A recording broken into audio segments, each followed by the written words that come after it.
আকাশে অসংখ্য তারা, তার মধ্যে থেকে একটি তারা উড়ে চলে যাচ্ছে। দেখি না এরকম অসংখ্য তারার মধ্যে একটা তারা উড়ে চলে যাচ্ছে। আসলে ওটা কি তারা? ওটা কি তারা? ওটা তারা না, ওটা কি? উল্কা, একটা পাথর।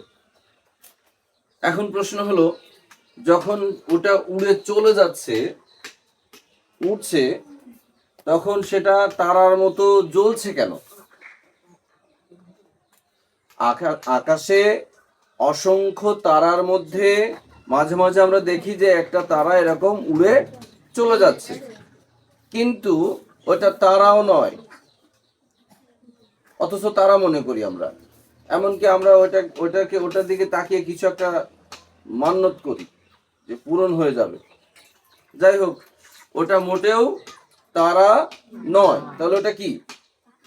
ওটা হচ্ছে একটা পাথর, অ্যাস্টেরয়েড বলে যেটাকে। দেখো,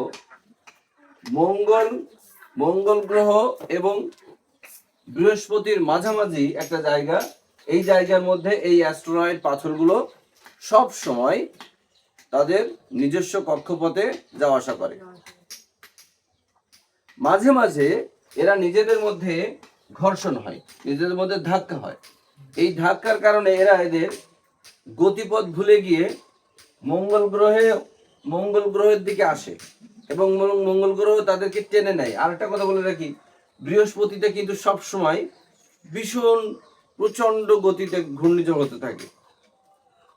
এই কারণে এরা সব সময় পাথরগুলো উঠতে থাকে।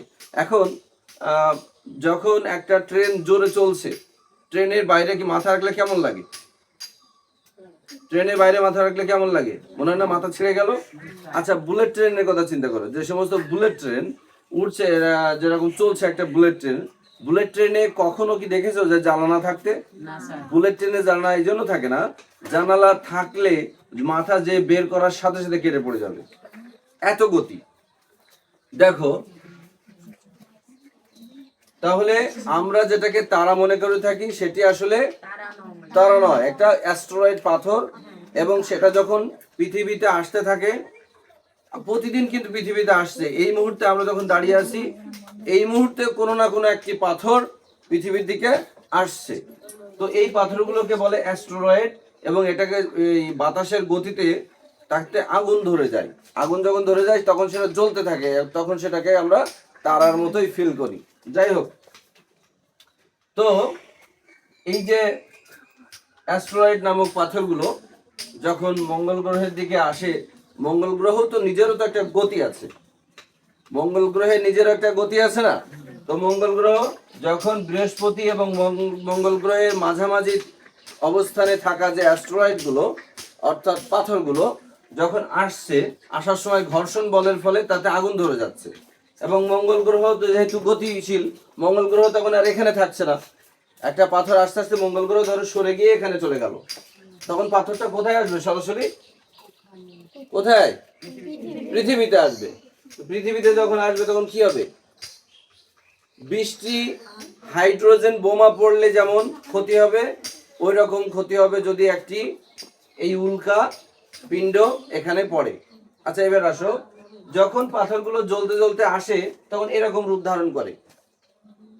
অধিকাংশ পাথর আকাশেই জ্বলতে জ্বলতে শেষ হয়ে যায়, কিন্তু কিছু কিছু পাথর হচ্ছে অনেক বড়, সেগুলো জ্বলতে শেষ হতে পারে না, যে শেষ হওয়ার আগেই পৃথিবীতে এসে পড়ে। সেই খণ্ডটুকু, যে অংশটুকু পড়ে, সেই অংশটুকুর নাম হচ্ছে পিণ্ড। তাহলে উল্কা কি? জ্বলন্ত অবস্থায় আসছে যেটা, সেটা হলো উল্কা, আর পৃথিবীতে এসে পড়ছে যেটা, সেটা হচ্ছে পিণ্ড।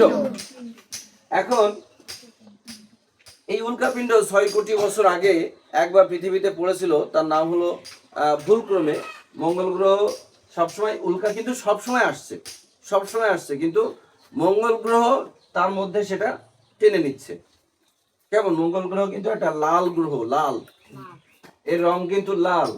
এখন এই মঙ্গল গ্রহ থাকার কারণে আমরা কিন্তু এই যে বড় বড় অ্যাস্টেরয়েড গুলো পৃথিবীতে আসছে কিন্তু বুঝতে পারছি না।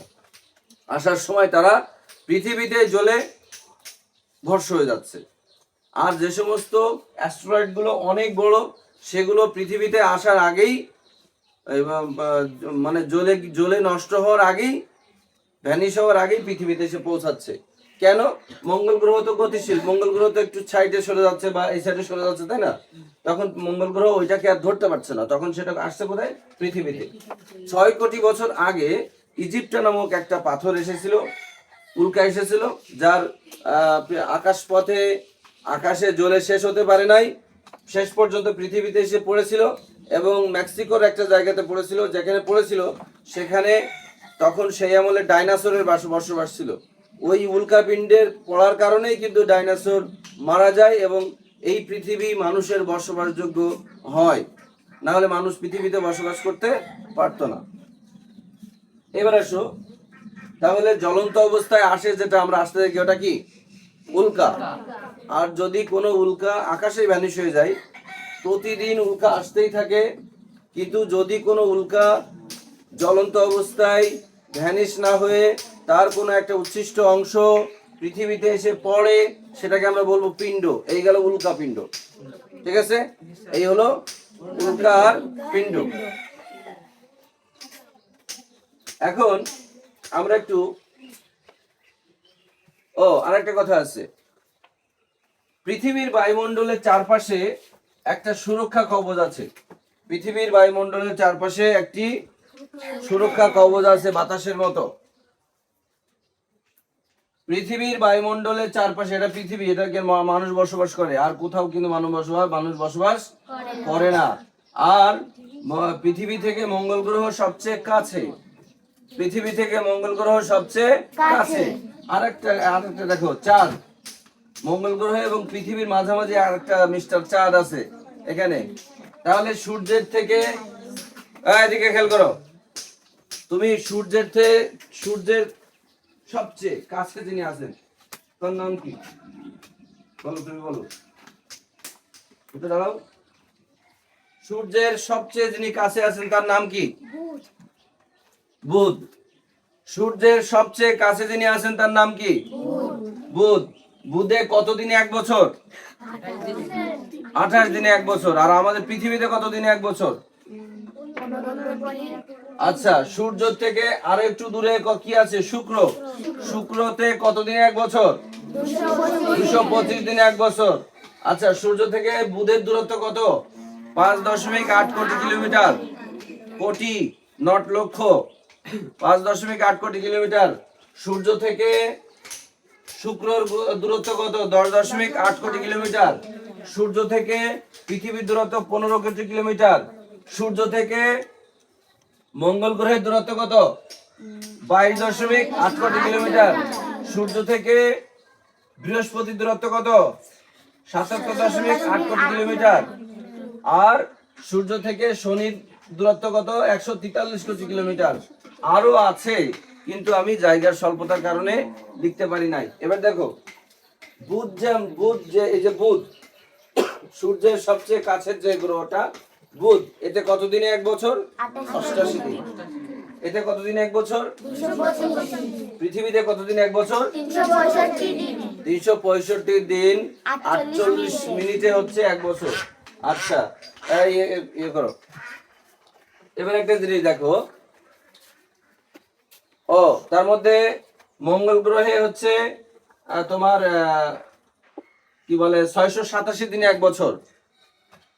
আর বৃহস্পতি যেটা আছে সেটাতে 4331 দিনে 1 বছর।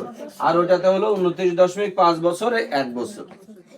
তো এখন ঘটনা হলো, এবার আসো উল্কাতে আবার ফিরে আসি।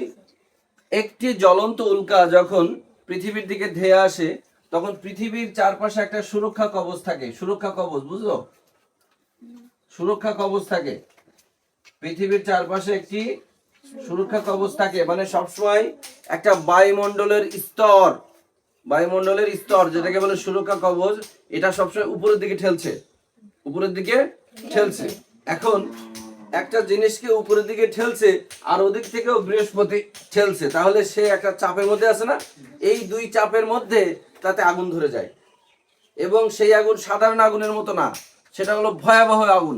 এই ভয়াবহ আগুন যখন হয়, তখন সে এরকম আগুনে জ্বলতে জ্বলতে পৃথিবীতে আসে।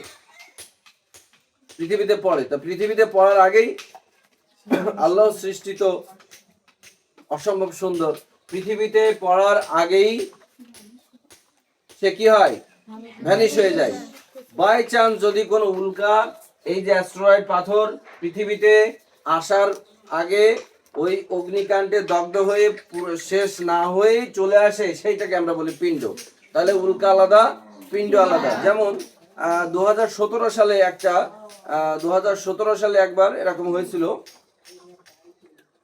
আর 6 কোটি বছর আগে একটা ইজিপ্ট নামক উল্কাপিণ্ড পাওয়া গেছিল, যেটা তোমার ডাইনোসরকে ধ্বংস করেছিল। আর 2017 সালে এরকম একটা হয়েছিল, তো সেটা বিহারের মুখ্যমন্ত্রীর কাছে জমা দেওয়া হয়েছিল। সেটা তিনি তার জাদুঘরে জমা দিয়ে দিয়েছিল, জাদুঘরে রেখে দিয়েছিল। এখনো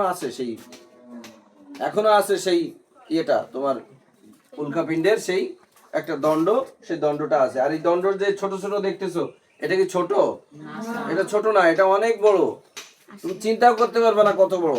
এগুলো জ্বলতে জ্বলতে যখন আসে, তখন কি হয়, বায়ুমণ্ডলের চাপ আর ওদিকে বৃহস্পতির চাপ, এই দুইটা চাপে তাতে অগ্নিকাণ্ড সংযোগ হয় এবং সে আগুনে পুড়ে পৃথিবীতে আসার আগেই ভ্যানিশ হয়ে যায়।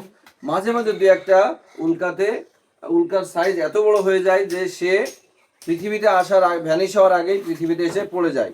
কারণ কি, মঙ্গল গ্রহ তখন মঙ্গল গ্রহের নিজেরও তো একটা গতি আছে, সে তার গতি অনুযায়ী সামনের দিকে চলে যাচ্ছে। সো এইটা সরাসরি পৃথিবীতে এসে পড়ছে। তখন এর শক্তি কত দেখো, 20টা হাইড্রোজেন বোমা পড়লে এই বাংলাদেশ ন্যানো সেকেন্ডের মধ্যে ধ্বংস হয়ে যাবে। ওই রকম, শুধু বাংলাদেশটার কথা বললাম, ওই রকম শক্তিধর এক হাইড্রোজেন বোমা, 20টা হাইড্রোজেন বোমার পরিমাণ ধ্বংসযোগ্য কাণ্ড সে ঘটাতে পারে। তো এই পাশে পড়বে, এই পাশের প্রাণীকুল সব মারা যাবে।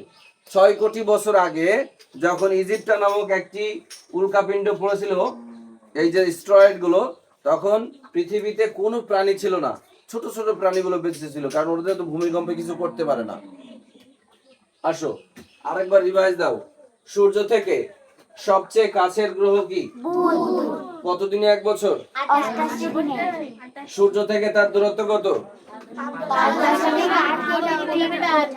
5.8 কিলোমিটার নয়, 5.8 কোটি কিলোমিটার। না, ঠিক আছে। বয়সুধ, এটা হলো বারের নাম, আর বয়সুধ এটা হলো গ্রহর নাম। আচ্ছা, সূর্য থেকে শুক্র এটা কতটুকু দূরত্ব? 10.8 কোটি কিলোমিটার। এটাতে কতদিনে বছর হয়? 225 দিন। এবার আসো, সূর্য থেকে পৃথিবীর দূরত্ব কত? 15 কোটি কিলোমিটার। এটাতে বছর হয় 365 দিন 48 মিনিট। আচ্ছা, সূর্য থেকে মঙ্গল গ্রহের দূরত্ব কত? 22.8 কিলোমিটার। 22.8 কোটি কিলোমিটার। আচ্ছা, এটাতে 687 দিনে বছর হয়। সূর্য থেকে বৃহস্পতির দূরত্ব কত? তোমার 77.8 কোটি কিলোমিটার। এটাতে 4331 দিনে বছর হয়। আরো আছে। আর শোনো, এই সূর্যের এই পাশে কিন্তু আরো নক্ষত্র আছে। আমরা শুধু গ্রহ উপগ্রহগুলো নিয়ে আজকে কথা বলছি। সূর্যের এই পাশে আরো নক্ষত্র আছে, যেগুলো জায়গা স্বল্পতার কারণে আমি দেখাতে পারিনি, কারণ সূর্য তো কিছুই না। সূর্যকে আমরা সবচেয়ে গরম নক্ষত্র মনে করি, কিন্তু না, সূর্যের চেয়ে আরেকটা আছে সাইরাস, আরো আছে নেপচুন আছে। তো এরা এই সূর্যকে 10 বার গিলতে পারে, তারা এত বড়। তাহলে তোমাদের এটা পড়া থাকবে, তোমরা মুখস্থ করবা। তোমরা প্রয়োজনে এইটা ভিডিওটা বারবার দেখবা। ও আরেকটা কথা, উল্কা যখন পৃথিবীতে আসে পড়ে, তখন তার তাপমাত্রা থাকে 1500 ডিগ্রি সেলসিয়াস থেকে 3000 ডিগ্রি সেলসিয়াস পর্যন্ত। ভাবতে পারছো? 1500 ডিগ্রি সেলসিয়াস থেকে 3000 ডিগ্রি সেলসিয়াস পর্যন্ত তার তাপমাত্রা হয়ে যায়। তাহলে সে কেন আগুনে পরিণত হবে না? গ্রীষ্মের সময় সবচেয়ে রোদ যেদিন পড়ে সেদিন 40 ডিগ্রি তাপমাত্রা থাকে, আমরা সহ্য করতে পারি? সেখানে 3000 ডিগ্রি তাপমাত্রা যদি উল্কা পায়, তাহলে এ কি আর থাকবে এরকম? এটাকে অ্যাস্টেরয়েড থাকবে? এটা কি পাথরে থাকবে? আগুনে পরিণত হবে। ওইটাকে আমরা মনে করি খসে যাওয়া তারা। খসে যাওয়া তারা, তারার মধ্যে থেকে একটা তারা শ করে চলে যাচ্ছে, ওটা তারা না, ওটা হলো উল্কা। আর উল্কা পৃথিবী দেখবা একটা যেতে যেতে একটা জায়গায় থেমে যাচ্ছে, সে আর নাই, মানে ও জ্বলতে জ্বলতে নিভে গেছে। ওই নিভে যদি না যেত তা পৃথিবীতে প্রতিদিন অসংখ্য উল্কা আসতো। আর এই যে আমরা কথা বলছি এই মুহূর্তে এখনই এইখানে মানে পৃথিবীতে কোনো না কোনো উল্কাপিণ্ড আসছে। তো সেটা টেনে নিচ্ছে কে? মঙ্গল গ্রহ। অথবা সে জ্বলতে জ্বলতে সেখানেই শেষ হয়ে যাচ্ছে। তাহলে খসে যাওয়া তারা বা দৌড়ানো তারা বলতে কিছুই হয় না, ওটা আসলে উল্কাপিণ্ড। ইংরেজি নাম হচ্ছে অ্যাস্টেরয়েড, যেটাকে জ্বলা শুরু করলে হয়ে যায় উল্কা, আর পৃথিবীতে এসে পড়লে পিণ্ড। এসব আলাদা আলাদা সেক্টর আছে, তোমরা ভিডিওটা বারবার দেখবা।